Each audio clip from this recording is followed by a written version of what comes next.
Joining me now is Hala Gorani in Jerusalem, and Gabe Gutierrez is at the White House. So, Hala, let's start with you. What's the reaction in Israel been to this deal? Is there a sense of relief about the end of hostilities on their northern border?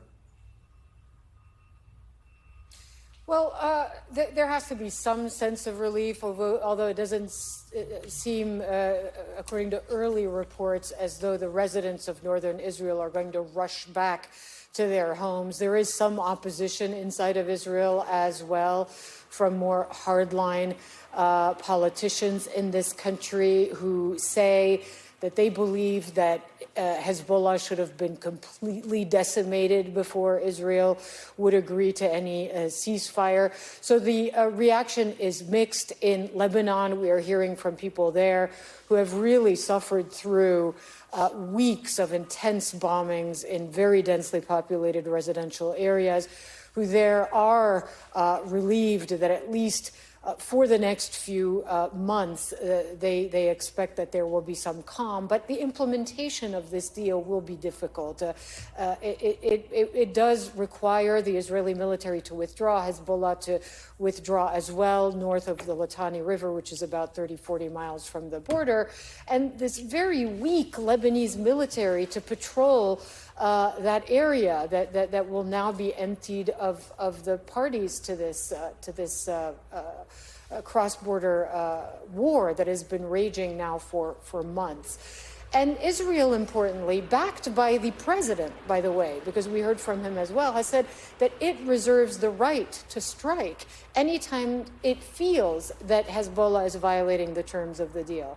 Now, that would mean that, this is quite a fragile truce if indeed Israel reserves that right without any mediation or consultation. So it's just going to be a question of really observing this ceasefire, whether it's implemented and how much on both sides there is a real desire to end hostilities. Israeli media reporting that the ceasefire will begin officially tomorrow local time at 10 a.m., which is 3 a.m. Eastern time in the U.S. Ryan? That's significant news. Hala, let's go to Gabe now.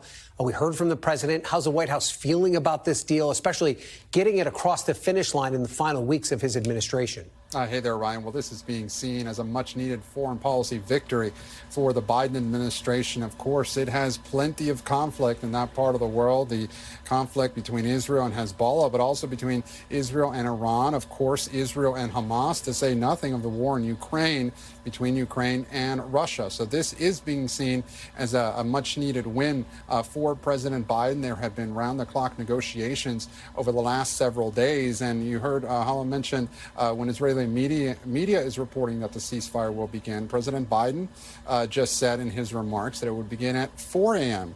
local time. So we'll have to clarify that. But I thought it was notable, Ryan, in his remarks, he not only called it a new start for Lebanon, but he ended his remarks by saying that Hamas now has a choice to make, and the focus now shifts there. Certainly, there might be some who are upset that they haven't, hostage families, for example, who may be upset that there hasn't been much movement in the hostage deal in Gaza. President Biden using this opportunity to kind of put some pressure on Hamas now that the ceasefire has been agreed to by Hezbollah. The president heading to Nantucket in just a short time to spend the Thanksgiving holiday, but certainly wanting to weigh in on this ceasefire just after the cabinet in Israel voted to approve it, Ryan. And Holly, heard Gabe say that the White House is hoping that this opens the door to a similar ceasefire with Hamas and the situation in Gaza.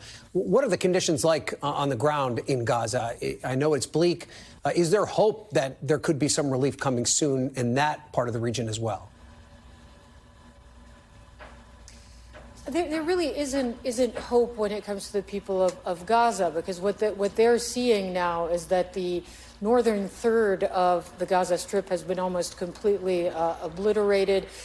There have been mass forced evacuations from that part of the Strip south. And then the safe zones where people have gathered for more than a year now are pretty frequently bombed as well. There's really no safe place for them to go.